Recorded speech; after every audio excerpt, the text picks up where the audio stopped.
তো বন্ধুরা দেখো, পুরো চারিদিকটায় শুধু ধান আর ধান। তো জাস্ট জাস্ট সেরা লাগছে দেখতে, দেখতেই পাচ্ছ। আর এইদিকে ঝিঙে হয়েছে, তো তোমাদেরকে চলো ঝিঙে দেখাই।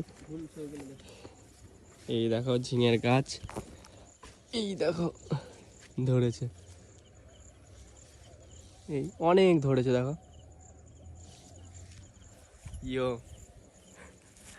আমি আর যাই বাবু। আর ওইদিকে অনেক গাছ আছে আরো।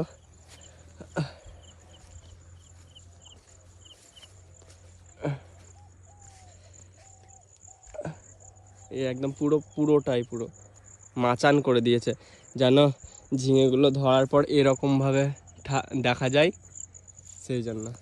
তো ভিডিওটা কেমন লাগলো তোমরা অবশ্যই কমেন্টে জানাও। ইয়ো।